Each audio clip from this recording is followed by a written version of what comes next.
Hola, buenas tardes, muy buenas tardes a todos, sean bienvenidos a este espacio en las redes sociales. Soy Mario Pentón, me acompañan los abogados de Gallardo Law Firm, como cada tarde, de lunes a viernes, para compartir con todos ustedes y responder sus dudas de inmigración. Hay muchísimos comentarios y muchísimas dudas con respecto a la ley SB4 contra inmigrantes indocumentados, inmigrantes que cruzan la frontera de manera ilegal, etcétera. Eh, y ayer la Corte Suprema dijo una cosa, hoy pasó otra. Entonces, bueno, ayer mismo en la noche pasó otra, una locura total. Vamos a estar hablando de esto, cómo afecta a los inmigrantes, si hay que temerle o no temerle a la gente que están ahí en Texas, que sé que hay muchas preocupaciones al respecto. Me acompaña el abogado Myron Gallardo. ¿Cómo está, abogado? Todo bien, Mario, gracias por la invitación. Siempre un placer. Bueno, ¿qué pasó? Un tribunal federal de apelaciones detuvo el martes por la noche la ley estatal que permitía a la policía de Texas arrestar a las personas sospechosas de cruzar ilegalmente la frontera entre Texas y México, horas después que la Corte Suprema dijera que era posible que la ley entrara en vigor. Ese mismo día, el Tribunal Superior había permitido que la ley entrara en vigor después de devolver el caso al Tribunal de Apelaciones, instándolo a emitir un fallo con prontitud. Y el Tribunal de Apelaciones pronto programó una audiencia para el miércoles en la mañana. En la noche, antes de escuchar los argumentos orales, emitió una orden para permitir que se mantuviera la orden judicial anterior de un tribunal inferior que detuvo este proyecto de ley. Entonces, lo primero, y yo creo que lo más importante, ¿no? ¿Por qué es tan controversial esta ley y cómo afecta a los inmigrantes, abogado?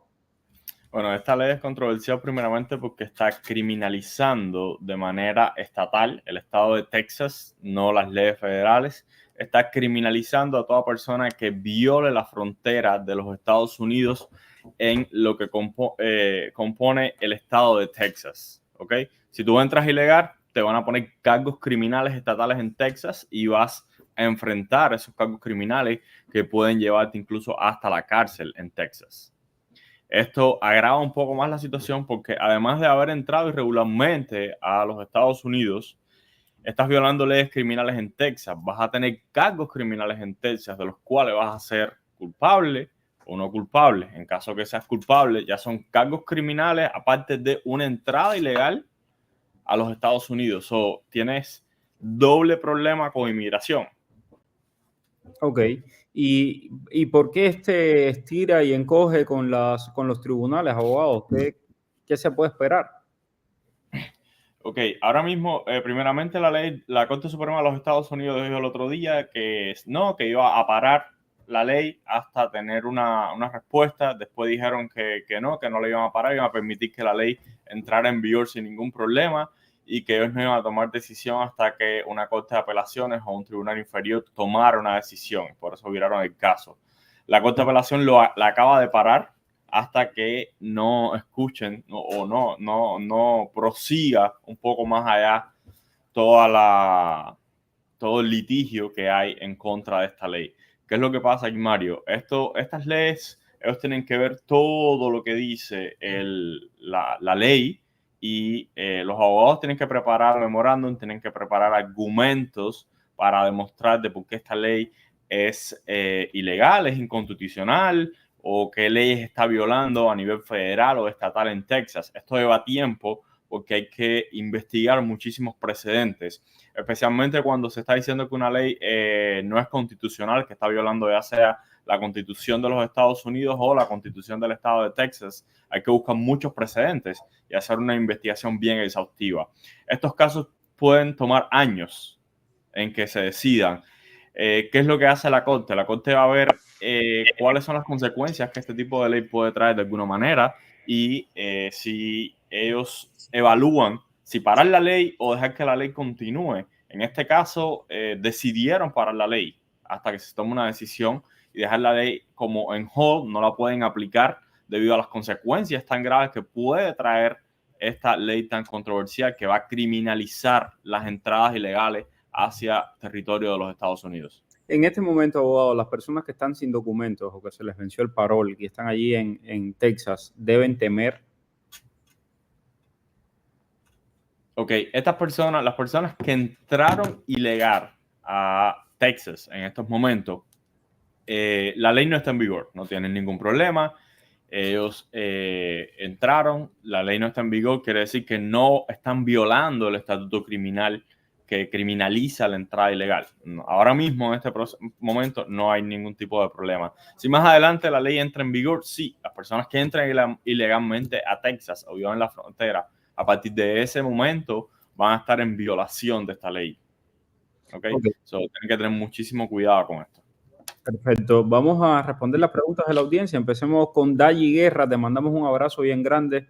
Me alegra mucho que estés ahí conectada desde tempranito y sobre todo a todas las personas que están en Cuba. Les agradecemos muchísimo porque sabemos el esfuerzo que tienen que hacer para estar conectados.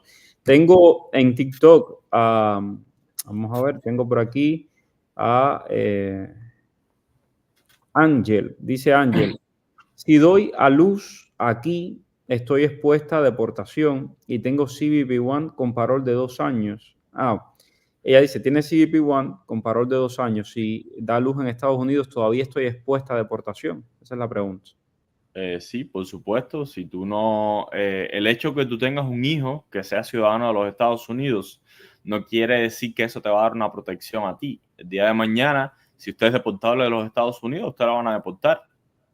Aunque tengas Eh, Aunque tengas un hijo. Tu hijo puede ser la base de algún beneficio, te puede ayudar a obtener un beneficio migratorio, como por ejemplo, las personas que necesitan pedir un perdón bajo el 601, que sería un 212, que tienen que demostrar lo que se llama extreme hardship, que es como que si tú eres deportado, tu familiar inmediato va a sufrir consecuencias extremas. En este caso, un hijo menor te puede ayudar porque tu hijo menor, ciudadano de los Estados Unidos, va a ser ese familiar inmediato que va a ser la base de ese perdón.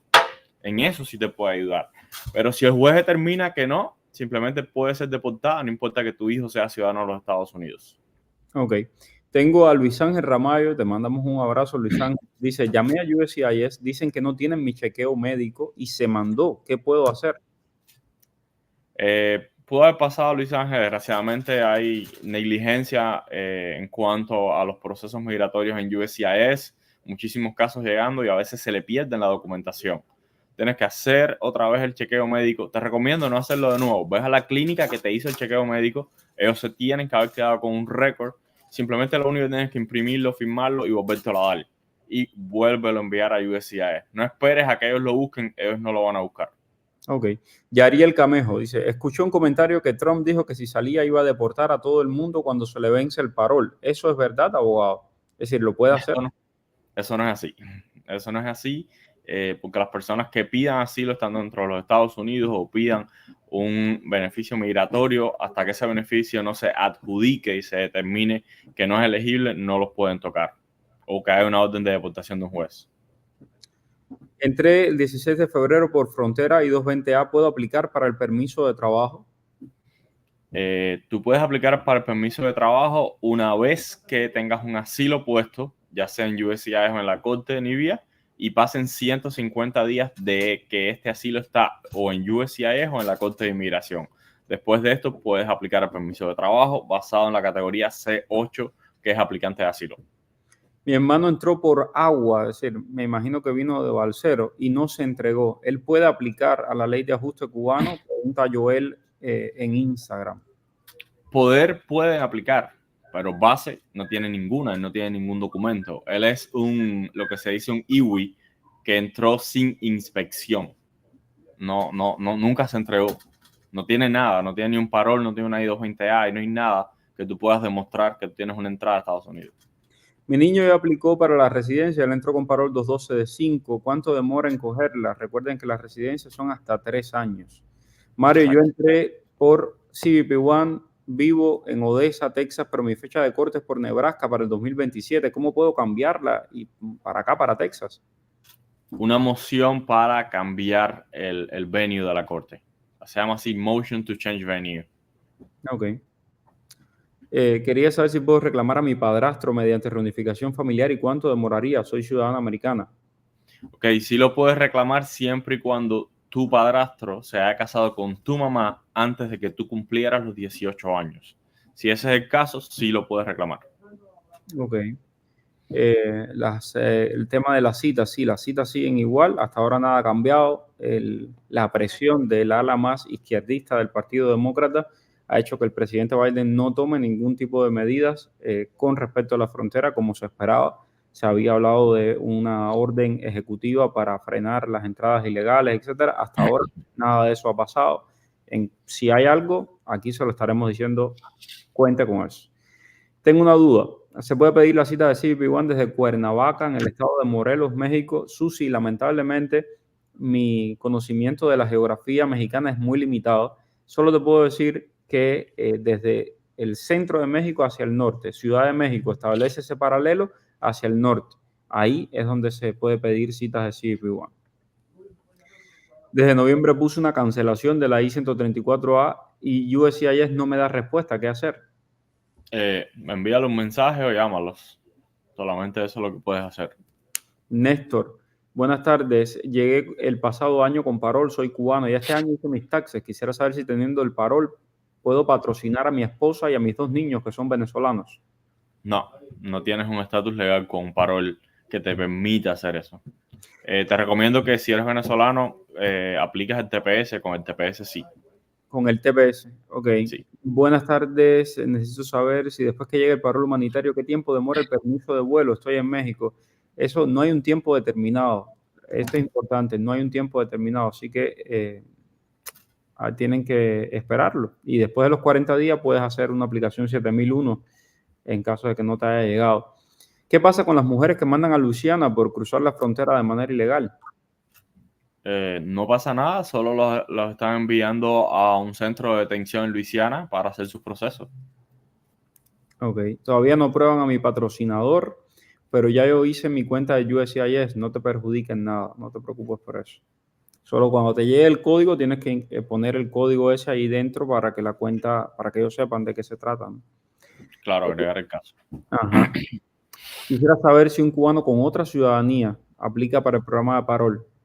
Solo no califica, pero si tu esposo, Dayani, es cubano solamente, se lo ponen a los dos y él te agrega al grupo de viaje. Apliqué a la residencia hace 2 meses por parol, soy cubana, aún no me dan respuesta. Imagínate que son 3 años de espera, 3 años de tiempo en el que te puede llegar la residencia. Así que estás muy, muy tierna todavía. A ver, vamos, esperamos la reunificación familiar. Podemos contactar con las madrinas cuando nos llegue el proceso. Espero que sea pronto. Claro que, Usmiri, puedes contactar a las madrinas, llámalas o escríbeles y ellas con mucho gusto te van a ayudar. Abogado, no hay que criminalizar al que entre ilegal a cualquier país. De hecho, es un crimen, dice María Pérez. María querida, no vamos a establecer, y yo creo que eso ha quedado claro en este espacio. Este espacio no es para dar opiniones políticas si es o no es un crimen en el sentido de político, ¿no? Si los republicanos o los demócratas son los que están bien o no. Aquí estamos hablando de la interpretación de la ley en los Estados Unidos. That's it. Ok, vamos a ver, queremos pedirle ayuda para que aborde más el tema de la I-220A. A ver, aquí, Janet, nosotros hemos hablado de la I-220A desde el principio y estamos a favor de que la I-220A se reconozca como un parol desde el principio. Lamentablemente, algunas personas son, ¿cómo decir?, no entienden cómo funciona el sistema en los Estados Unidos y creen que esto es como Cuba o como los países dictatoriales de los cuales venimos y que tú das una orden y ya, y se cumple. No funciona así. Es completamente diferente. Hay 3 poderes diferentes por completo y hacemos lo que podemos en visibilizar esta situación. ¿De qué depende? Ahora mismo depende de que la Casa Blanca, que ahora está en manos demócratas, se le ocurra mañana al presidente decir voy a darle un parole in place a todos los I-220A cubanos y se puedan acoger a su ley de ajuste cubano. Eso sería espectacular, pero eso no depende ni de los abogados ni de este servidor. Depende de los políticos. Y el otro camino es el camino legal. Abogado, ¿cuál es el camino legal? Camino legal ahora mismo es simplemente preparar tu aplicación de asilo, reforzar esa aplicación de asilo y prepararte para defender ese asilo en la Corte de Inmigración. Exacto. O también, si te casas, pues también tienes una opción ahí, ¿no? Apliqué, vamos a ver, esto es de la residencia. Si un I-220A recibe un parol, en ese caso sería un alien present parolado, abogado. Si alguien recibe un parol, ya sea un parol in place en los Estados Unidos, estás dentro de Estados Unidos y recibes un parol, tú entraste, lo que te hace de un alien present es entrar de manera ilegal. El parol no te quita la condición de alien present. So, una cosa no tiene que ver con la otra. Ok. So, si tú llegas a un puerto de entrada por un puente, tú eres un arriving alien. Si tú entras de manera ilegal, tú eres un alien present. De ahí en adelante, con lo que ellos te liberen, ya sea un parol, una I-220A, una fianza, eso es una decisión de inmigración. So, una cosa como que no quita la otra. No sé si por ahí va la pregunta. Ok, tengo por aquí a Yoyo, me dicen que a los 90 días de recibir el permiso de viaje, si no hay un inquiry hecho, me pueden cerrar el caso, que hay de cierto. Bueno, si tú recibes el permiso de viaje, tienes 90 días para viajar. Si no viajas dentro de 90 días, ese permiso de viaje se va a vencer. Puedes renovarlo una vez y te lo van a extender por 90 días más. Saludos a Lini Queen desde Las Vegas, nos manda un abrazo. Omelito pregunta, ¿cómo puedo contactar con el abogado? Contacté, pero me dijeron que me iban a llamar y todavía. Omelito, ahí te puse el número de Gallardo Los Film, 305-261-7000 y a esperar entonces a que te llamen. No obstante, aquí queda para que lo revisen ahí, que lo puedan llamar a Omelito. Entré y nunca me entregué, solo hice un caso de asilo dentro del país. ¿Cómo puedo obtener mi residencia? Pregunta Denis La Excelencia. Ganando el caso de asilo. Ok. Bueno, un abrazo hasta Villa Clara. Gladys, no das respuesta de la cancelación de la I-130, tienes que llamar Gladys, te dijo el abogado ahorita. ¿Puedo aplicar nuevamente para una I-134A? Teníamos diferentes patrocinadores, hay que esperar la cancelación de las anteriores para aplicar de nuevo. No necesariamente, si ya la pediste que las cancelaran y no han sido aprobadas, van a ser canceladas. So, yo creo que puedes aprobar porque hay una buena fe de que la aplicación anterior ya está, o se pidió que cancelaran o está cancelada. Ya. Omelito dice que intentó contactar por TikTok a los abogados, pero que no le han dado la respuesta. Omelito, te puse el número de teléfono, ahí está. Llámalos, que es más rápido que por TikTok siempre. Vamos a ver. Necesito saber si con una deportación donde no te dieron documentos que diga algún castigo, puedo aplicar a la CBP-1. Soy de Cuba. Sí, sí puedes. Incluso hay personas que han aplicado, los han deportado y no hay ningún castigo, pues simplemente son personas que entraron y los oficiales le dieron la opción, ok, mira, si quieres firma una deportación y vete, y vuelve a entrar por CBP-1 y no le dieron ningún castigo ni de 5 años ni de 10 años. Lo que cuando entres te van a poner en detención y te van a hacer miedo creíble. Eso sí lo puedes tener por seguro. Rolando, buenas tardes. Traté de cambiar mi dirección en ICE. Me salió un cartelito después de haber puesto mis datos con el número alien que decía que no tiene ninguna información sobre mi caso. ¿A qué se deberá eso? No sé, habría que revisar a ver qué es lo que está pasando de portar ahí. Puede ser un error de portar o del website de ICE, pero no sé exactamente porque a veces ellos están en mantenimiento, los websites de ellos, o USCIS o ICE o CBP y dan X cantidad de errores. Ok. Las personas que entran por CBP-1 en un grupo y van a diferentes direcciones, aplicaron a su cita antes del 4, ¿tendrán algún tipo de consideración cuando los procesan en la frontera?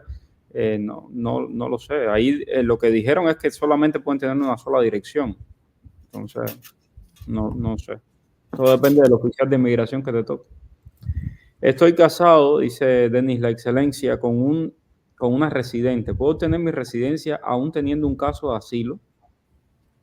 Sí, tú puedes, esa persona te puede poner una petición familiar, vas a tener que salir de los Estados Unidos por tu entrada ilegal, tienes que pedir un perdón y ir a un consulado en el extranjero para hacer tu proceso consular.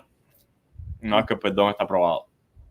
Omelito, soy 220A con un matrimonio con una niña. Tengo corte para el próximo año. ¿Pudiera aplicar a la residencia? Tú puedes aplicar, puedes, pero eres I-220A, no tienes base.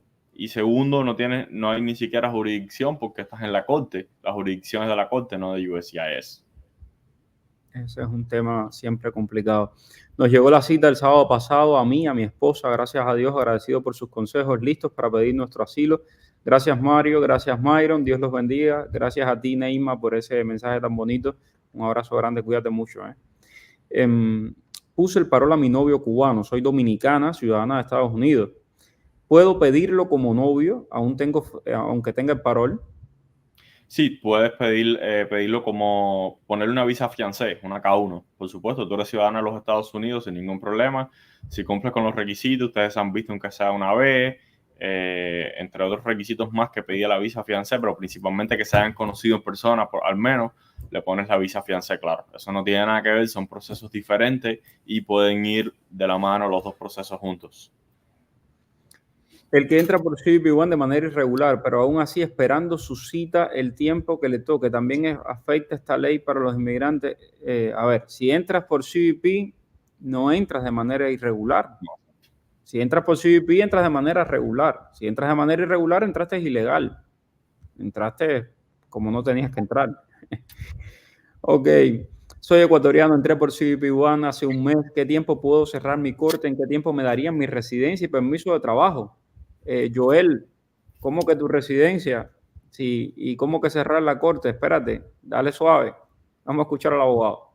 Ok, Joel, si tú eres ecuatoriano nada más, no tienes ciudadanía cubana, entonces tú no puedes aplicar la ley de ajuste cubano para ajustar estatus.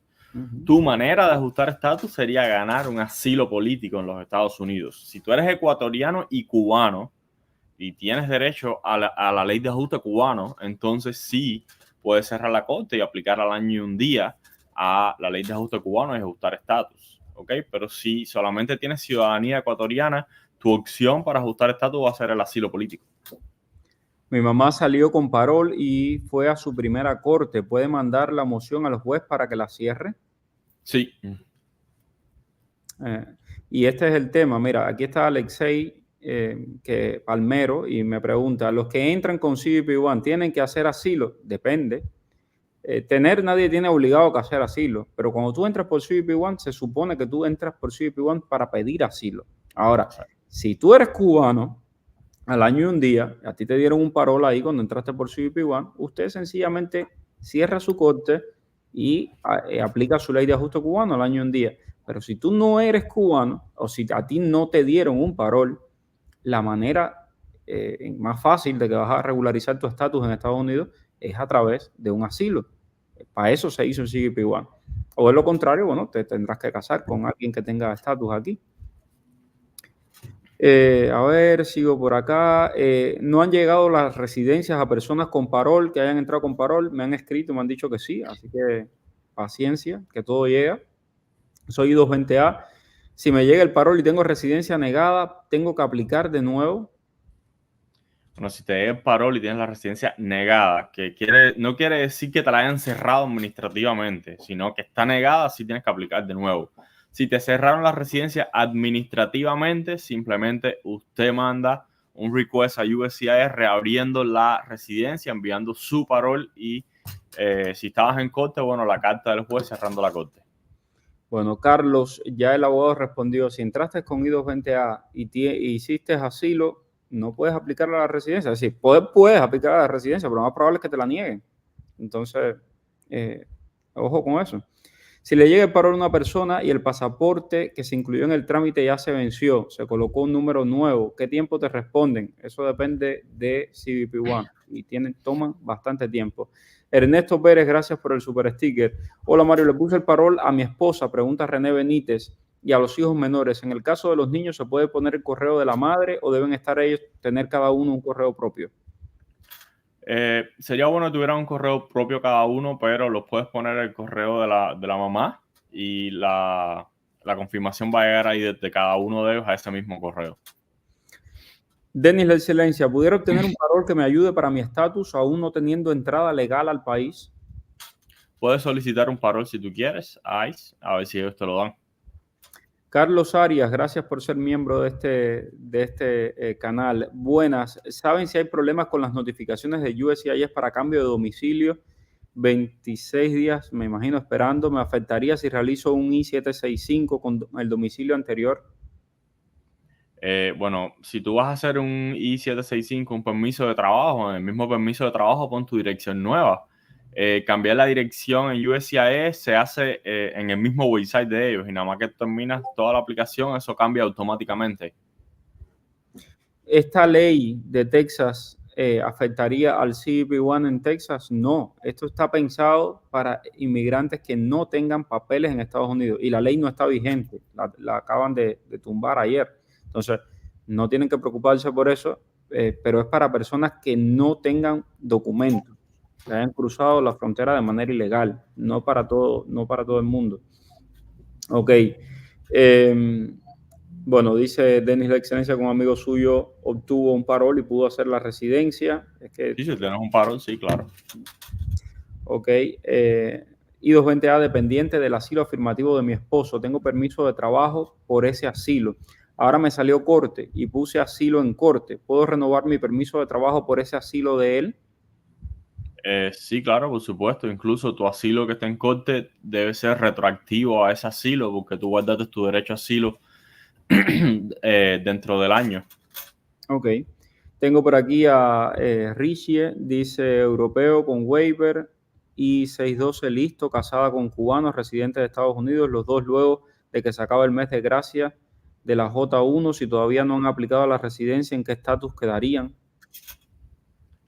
Espérate, porque me puso demasiadas cosas juntas Sí. ahí. Tiene un waiver 612 listo, ya no sé si lo habrá enviado, casada con cubanos, residente en USA, los dos luego que acaba el mes de gracia. La J1, hay que tener mucho cuidado con las visas J1, J2 de estudiantes. Esas visas tienen muchísimas restricciones. Mi recomendación es que nos llame para que nos explique bien todo el procedimiento en que está, que nos enseñe la visa, a ver qué dice su visa. Esas visas dicen exactamente, porque tiene una restricción de 2 años que tienes que salir de Estados Unidos, porque son visas que son en acuerdos con otros gobiernos, otros países. Te recomiendo que nos llames para ver toda la documentación esa. Si yo tengo corte para el 2027 y me mudo de estado, cuando haga el cambio de dirección, ¿me puedo adelantar la fecha de corte? Pregunta Liani Marrer. Bueno, si tú haces una moción para cambiar el venue de la corte de donde está para donde te vas a mudar, cuando esa corte cambie para ahí, van a poner una nueva fecha de corte de acuerdo a la disponibilidad de los dockets de los jueces de ese lugar. No sé exactamente para dónde te estás mudando. Si es para Miami, los dockets de la mayoría de los jueces te puedo decir que están bien lejos las fechas de corte. No todos, algunos que sí las están poniendo bien cerca. Todo depende. Tengo por aquí de Alberto, mi esposa es I-220A, está embarazada, yo soy residente. ¿De qué forma ella puede adquirir su residencia? ¿Por mí o por el niño? No, sería por ti. Por ti. Una petición familiar para ti. El niño no va a poder poner una petición familiar porque es menor de edad. Buenas tardes, mi esposa hizo asilo, se bloqueó la cuenta y le negaron el I-765. Ahora aplicó para la I-485 y el I-765 y le negaron el I-765. ¿Habrá algún problema con la aprobación de la I-485? Si le negaron la I-765 bajo el I-485, es que está negado el I-485. De todas maneras, revisen bien esas aplicaciones, no va a ser que tengan errores o hayan puesto la categoría que no es. Y lo que primero hay que ver es la carta de negación, porque esa la denegaron. Ahí a veces lo que hay es un simple error que cometieron a la hora de hacer la aplicación. Edel, gracias por el super sticker. Hola, me llegó la aprobación de la residencia, espero recibir la tarjeta en estos días. ¿Qué debo hacer para cerrar mi caso con ICE? Será el caso con USCIS, me imagino. Le envías una carta a USCIS con evidencia de tu residencia para que ellos cierren el caso así lo que tienen. Ernesto Pérez, entré con parol de 1 año, me llegó una notificación con USCIS que me han programado una entrevista. ¿Qué debo saber y qué debo llevar? Entraste con parol de 1 año y te programaron una entrevista con USCIS, pero él aplicó asilo, es mi pregunta. Si aplicaste asilo. Me imagino que a lo mejor es para la residencia, que también puede ser, ¿no? Que cuando en ese proceso de la residencia también te pueden hacer entrevistas. Oh, ya, exacto. Si es una entrevista por la residencia, es una entrevista para hacerte preguntas de tu aplicación. Lee bien la notificación que te enviaron para la entrevista. Ahí te dice lo que tienes exactamente qué es lo que tienes que llevar. Bien detallado. Y no tengas miedo, que normalmente eso son entrevistas No. para preguntarte quién tú eres, ver que de verdad tú eres tú. O sea, no tengas Exactamente, miedo. cuando naciste. No, es lo mismo exacto que tú pusiste en tu aplicación en 485. Ellos quieren, al azar, ellos escogen a algunas personas así para cerciorarse de que no están engañando. Maybe, todo con respecto a los I-220A se mantiene igual, no existen variaciones favorables o alguna novedad, abogado. Nada nuevo todavía, Mario. Todo está igual. Miosi, dice Miosi, 17 años, esperando cita junto con su tío, tendré problemas en la cita. El tema es que eres menor de edad. Me imagino que te van a separar con 17 años, ¿no?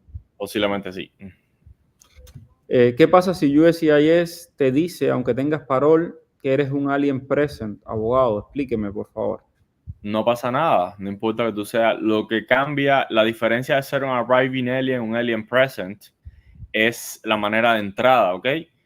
Lo que pasa con los alien present, aunque tengan parol, si tienen corte de inmigración abierta, USCIS no tiene jurisdicción para ver la aplicación I-485. Es lo único que cambia. Fuera de eso no cambia nada más. Julieski me pregunta por el tema del ESTA. Mira, Julieski, yo el otro día dije que habían quitado el ESTA para todos los cubanos. Es lo que habíamos encontrado, lo que habíamos leído. Igual hay quien me está diciendo que si no has ido a Cuba después de enero 12 del 2021, no tendrías problema. Eso depende. O sea, depende del oficial que te toque, pero por ahí van los tiros. Lisania Eduardo, tengo cierre administrativo de la I-485, corte pendiente, I-220A con corte. Mi esposo es residente, dice Lisania. ¿Tendrá problemas? ¿Su esposo, quiere decir? No sé, me imagino. No, su esposo no tiene ningún tipo de problema, él es residente. Exacto. Ok. Bueno, y mi novio entró con patrocinio, está en Miami, viene para Texas el domingo. ¿Con la nueva ley tendrá algún problema? No tiene nada que ver, no está entrando ilegal. Si mis hijos menores de edad vienen solos, ¿pueden hacer su cita en México? Papá, mamá están aquí en Estados Unidos. No creo que los dejen hacer su cita solos porque son menores de edad.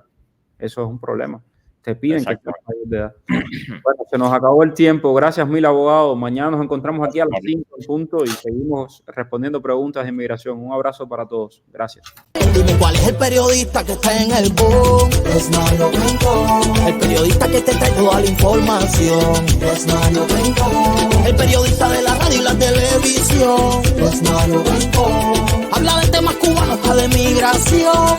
Mario Rincón. Oye, dale, conéctate y comparte. Déjame un like. Dale like y comparte. Dale, conéctate y comparte.